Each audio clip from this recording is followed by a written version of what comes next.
भगवान बड़ी विलक्षण लीला करते हैं।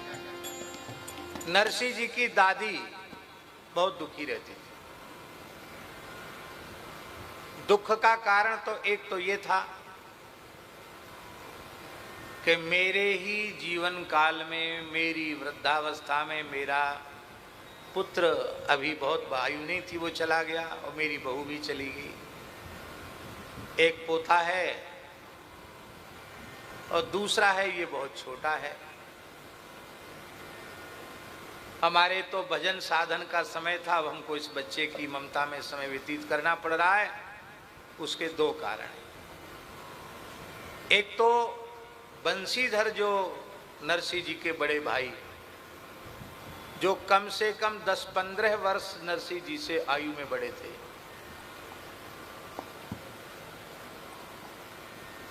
15-20 वर्ष बड़े थे नरसिंह जी से। ये तो राजकाज में व्यस्त रहते हैं, सरकारी सेवा में हैं। और उनकी गृहिणी दुरित गौरी बहुत ही दुष्ट प्रकृति की थी। ना तो वो दादी को फूटी आंख से देखती, और नरसिंह तो इसके आंख की किरकिरी था, क्योंकि वो हमेशा यही सोचती थी कि ये हमारा देवर लगता है, बड़ा होगा, इसका ब्याह हो जाएगा और फिर ये भी पैतृक संपत्ति का दावेदार होगा। यही संसार की स्थिति है। ये मर जाता, कहीं भग जाता, चला जाता, तो पूरा मकान, पूरी जमीन जायदाद सब एक ही जगह रहती है। ये बुढ़िया भी नहीं मरती और ये भी नहीं मरता, दुखी रहती, तिरस्कार करती। लेकिन बेचारी वृद्धा, इस बालक का कोई नहीं है, बहुत दुखी रहती थी। और एक बड़ी विचित्र बात थी कि बालक गूंगा था, कुछ नहीं बोलता। 5 साल के हो गए नरसिंह, अभी बोलना नहीं आता, कुछ नहीं बोलते। सुनते समझते सब, प्रायः जो गूंगे होते हैं वो बहरे भी होते हैं, पर ये सुनते सब थे, समझते सब थे, बोलते कुछ नहीं थे। ऐसे जो बच्चे होते हैं उनके माता पिता को चिंता होनी स्वाभाविक है। अब माता पिता तो बच्चे के हैं नहीं, दादी है, कोई केवल अकेली है, भाई को ज़्यादा चिंता नहीं है, भाभी फूटी आंख नहीं देखना चाहती है। तो जूनागढ़ में कोई संत महात्मा आते, उनका नाम सुनती दादी तो अपने नाती नरसिंह को लेकर दौड़ी दौड़ी जाती। बाबा, ब्राह्मण बालक है, बेचारा है, इसको आप आशीर्वाद दीजिए, बिना माँ बाप का है, बोलता नहीं है, आप हाथ धर दो सिर पे, कुछ दवाई दे दो, दुआ दे दो या दवा दे दो, ये बालक बोलने लग जाए।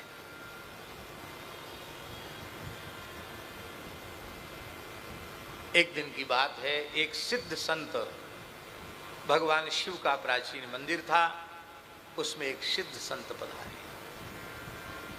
प्रायः ध्यान समाधि में ही रहते थे। दादी नरसिंह बालक को लेकर उनके पास गई, बहुत प्रार्थना की, और उन संत ने अपनी ध्यान समाधि से उठकर जब नरसिंह जी की ओर देखा तो उनके नेत्र खुले के खुले रह गए। वे मन में विचार करने लगे, यह महान दिव्यात्मा बालक कैसे धरती पर आ गया। वो समझ गए, संतों की दृष्टि ही अलग होती है, हम उसका वर्णन नहीं कर सकते।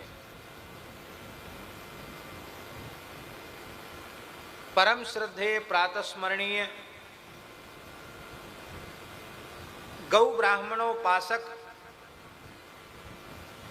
पूज्यपाद स्वामी श्री शरणानंद सरस्वती जी महाराज, बरुआ सागर वाले स्वामी जी, जब पहली बार हनुमान धारा आए, चातुर्मास व्रत पूर्ण करके अपना मौन व्रत खोलने वहां आए थे, और हमारी शरीर की अवस्था 8-9 वर्ष की रही होगी, इससे ज्यादा नहीं थी, और हम हमको ये कहा गया था कि तुम नहीं जाओगे।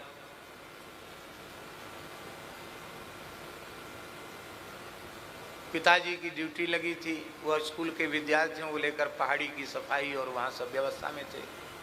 हमको ये था कि शाम को अंत में भगवान का पर्दा खोल के जगार करानी है, आरती स्तुति करनी है, तुम्हें कहीं नहीं जाना।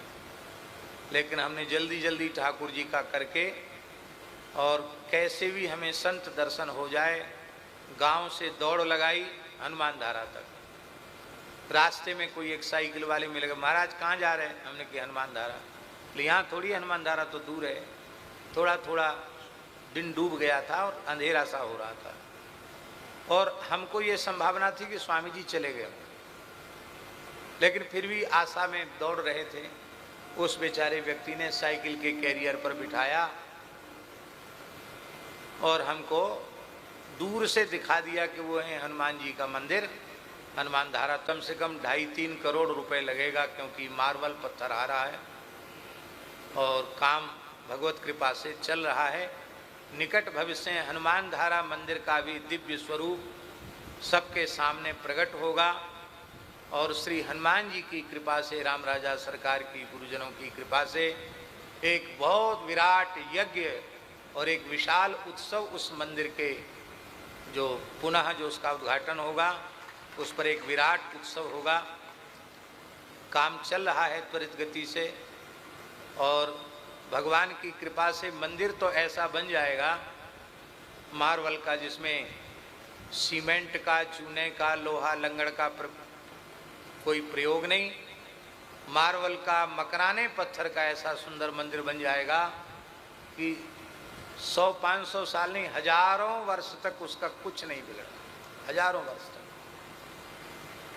हमारे मन में यही एक पीड़ा थी कि पूज्य गुरुदेव भक्तमाली जी के हाथ से भगवान दास दुबे जी ने शिलापट्ट का पूजन करा दिया, बराना वाले महंत जी के हाथ से।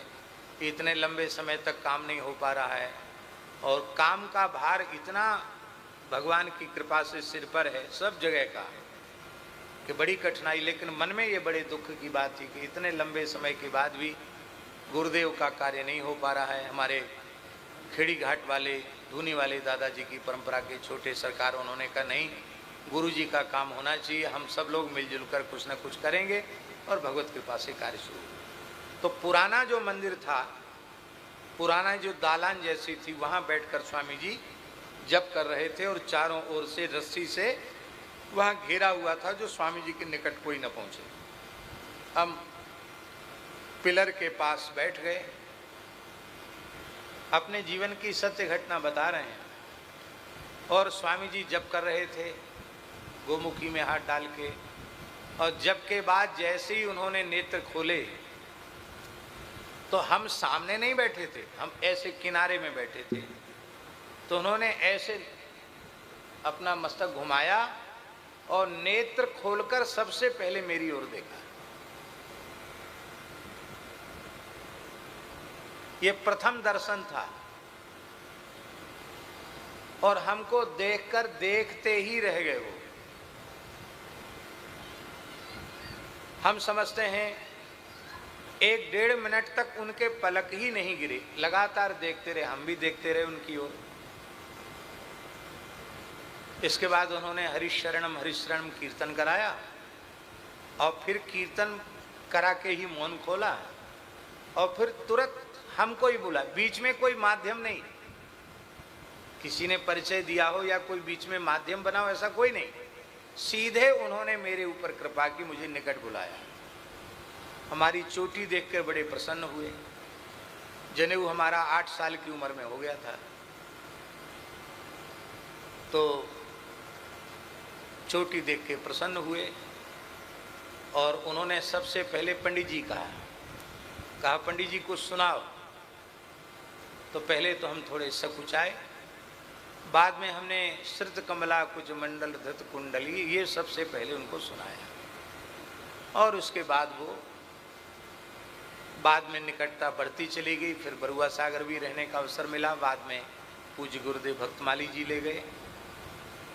ये स्मरण हम इसलिए केवल कर रहे हैं कि हम स्वयं अपने को नहीं जान सकते कि हम हमारा पूर्व जन्म में क्या है, हम कौन हैं, क्या हैं। लेकिन जो सिद्ध संत हैं उनकी दृष्टि में कुछ भी छिपा हुआ होता नहीं है। ऐसे एक दो महात्मा नहीं, अनेक जीवन मुक्त भगवत प्राप्त संत भगवत कृपा से इस दास को मिले, और जो भी मिले उन्होंने कहा कि अरे इतनी देर बाद क्यों आए। स्वामी श्री संपूर्णानंद जी महाराज परम सिद्ध संत थे, वो मिले, बोले स्वामी जी बहुत विलंब हो गया, अब तो जाने का समय हमारा आ गया। 106 साल की आयु में वो गए।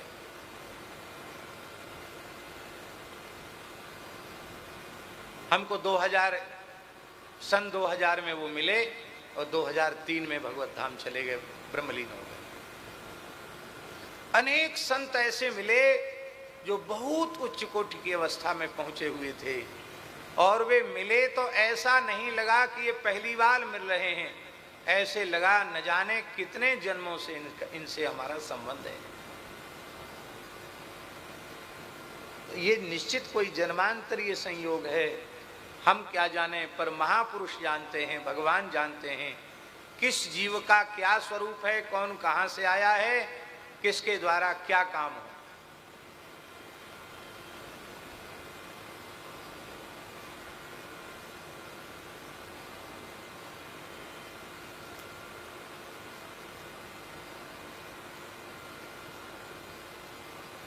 महापुरुषों की बात कहने से आप लोगों के मन में ऐसा आएगा, शायद किसी के मन में आ सकता है कि शायद ये अपनी प्रशंसा कर रहे हैं, लेकिन भूल कर भी आप ऐसा मन में मत लाना, कृपा करके। ये जो यथार्थ है इसको हम निवेदन कर रहे हैं। हम जब बरुआ सागर में थे तो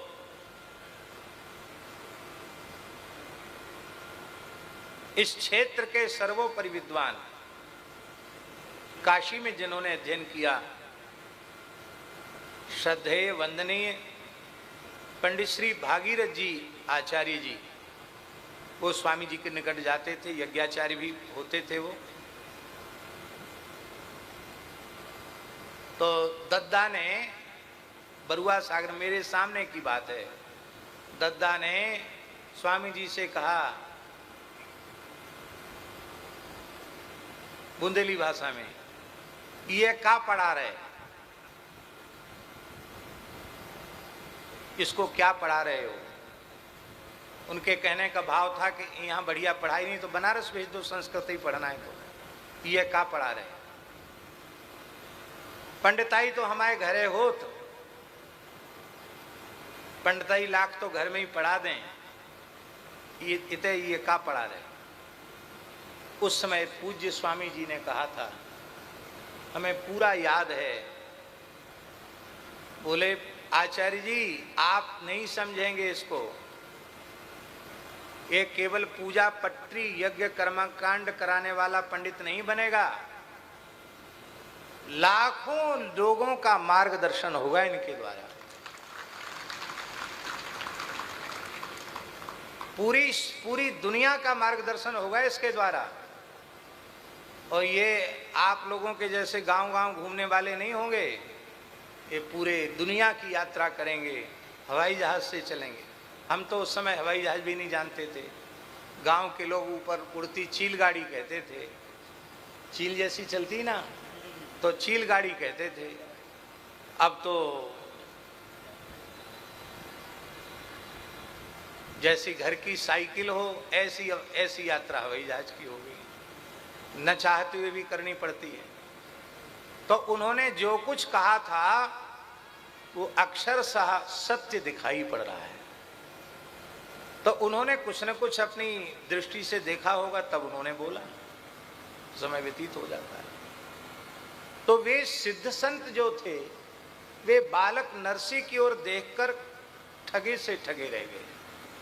अब वे संत रूप में शिवजी ही थे कि कोई महान ऋषि थे, ये तो ठाकुर जी ही जाने। उन संत ने आपके कान में कृष्ण मंत्र का उपदेश किया, और जैसे ही कृष्ण मंत्र का उपदेश किया, आपकी वाणी प्रस्फुटित हो गई और आप कीर्तन करने लगे, श्री कृष्ण शरणम मम, श्री कृष्ण शरणम मम, श्री कृष्ण शरणम मम, गाइए, कृष्ण शरणं मम, श्री कृष्ण शरणम मम, श्री कृष्ण शरणम मम, श्री कृष्ण शरणं मम, श्री कृष्ण शरणं मम, श्री कृष्ण शरणम मम, श्री कृष्ण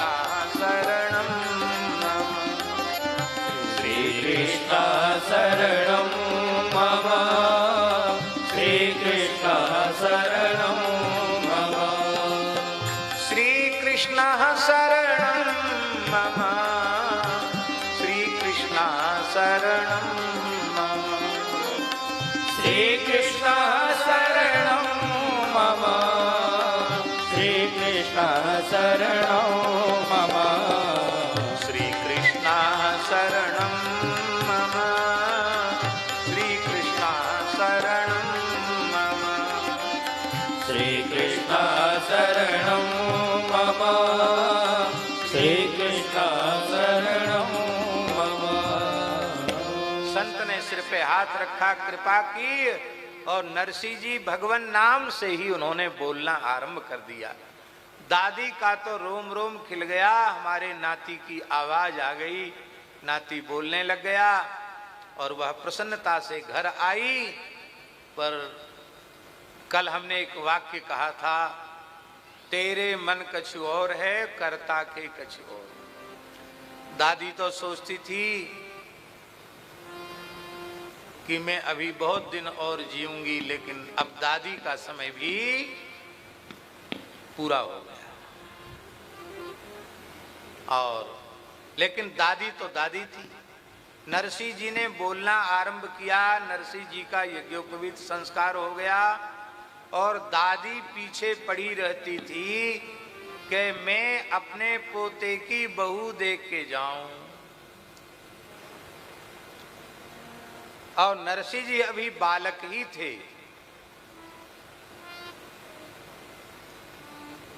12-15 वर्ष की आयु ही रही होगी नरसिंह जी की, कि नरसिंह जी का 12 वर्ष की ही आयु रही होगी कि नरसिंह जी का विवाह हो गया। बोलो भक्तवत्सल भगवान की जय। नरसिंह जी का विवाह ऐसा होता था। यहाँ लोग बैठे हैं इसलिए मेरे बोलने का मन कर रहा है। हम लोग पूछते थे, ओरी से एक बार पूछा कि तुम्हारा ब्याह कबे भाव? ओरी बोली हम 9 साल के हते। कितने साल के? और दादा बोले 13-14 के जे हते। तो उन जमानों में छोटी अवस्था में विवाह हो जाया करते थे। और उन्होंने बताया कि जब हम पालकी पर चढ़े तो सब रोवे लगे, तो हम सोचें कि सब काय को रो रहे। तो हमने पालकी के जो वो होती नहीं लग्गी, उनको पकड़ लिया और हमने कहा हम तान के पकड़े, हम गिरे नहीं, आप लोग काय को रो रहे। पालकी में नहीं बैठ रहे थे तो हमको बहला फुसला के कहा गया कि लड़ुआ खावे को मिलेंगे, तब बैठे। को क्या जमाना रहा होगा आप सोचिए। इतने छोटी अवस्था में विवाह हो जाते थे। और जो दाम्पत्य जीवन की पवित्रता और जो दाम्पत्य भाव का प्रेम पुराने लोगों का निर्वाह हुआ, आज के युग में उसका उदाहरण खोजने से प्राप्त ही नहीं हो सकता। आज तो बड़े दुख की बात है, सर्वोच्च न्यायालय में, सुप्रीम कोर्ट में प्रधान न्यायाधीश के पद पर बैठे हुए सिर फिरे लोग, धर्म संस्कार और सदाचार से शून्य लोग, मानवता से रहित लोग, भले ही अपने को बुद्धिजीवी और बड़े पंडित विद्वान अपने को मानते हो, समलैंगिकता के समर्थन में न्याय दे रहे हैं। आपको पता होगा समलैंगिक विवाह का समर्थन सर्वोच्च न्यायालय ने किया था। और एक फैसला कि कोई भी पुरुष किसी भी महिला से आपसी सहमति से संबंध बना सकता है,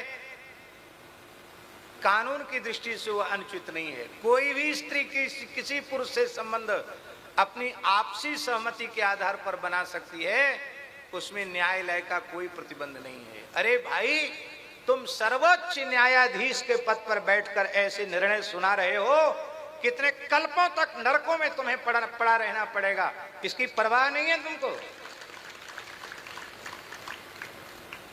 ये धर्माधिकारी के पद पर बैठे हुए लोग इतना घोर अधर्म कर रहे हैं। सबको सजा है पर इन्हें सजा नहीं है।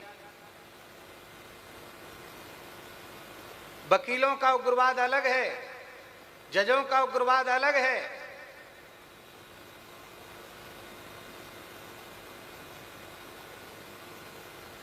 और सब कानून में रहेंगे, वकील कानून में नहीं रह सकते। जो कानून के पंडित हैं वो कानून में नहीं रह सकते। हमसे यदि कोई पूछे तो सामान्य व्यक्ति अपराध करता है और उसको जितनी सजा मिलती है, यदि वही अपराध वकील करता है, कानून वेत्ता करता है, विधिवेत्ता करता है, तो सामान्य व्यक्ति की अपेक्षा उसे 4 गुना अधिक दंड मिलना चाहिए। और वही अपराध यदि कोई जज करता है तो उसको 10 गुना दंड मिलना चाहिए। सामान्य व्यक्ति से 10 गुना अधिक दंड मिलना चाहिए। लेकिन न तो दंड के दायरे में वकील हैं, न दंड के दायरे में बैरिस्टर हैं, न दंड के दायरे में जज हैं। कोई दंड के दायरे, गरीब आदमी दंड के दायरे में।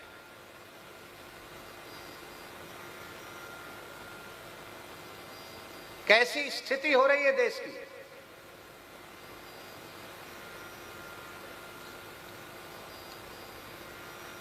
हर महादेव से भक्तों को आप सबका मेरे YouTube चैनल राधिका शर्मा में स्वागत है। हमने पूज्य राजेंद्र दास जी महाराज जी के श्रीमत से बहुत ही अद्भुत प्रसंग का श्रवण किया, जिसमें महाराज जी ने हमें नरसिंह मेहता के बारे में बहुत ही रोचक बातें बताई। आपको ये वीडियो अच्छा लगा हो तो प्लीज़ इस वीडियो को लाइक कमेंट जरूर करें और ऐसे ही वीडियो देखने के लिए चैनल को सब्सक्राइब करें। धन्यवाद। हर हर महादेव।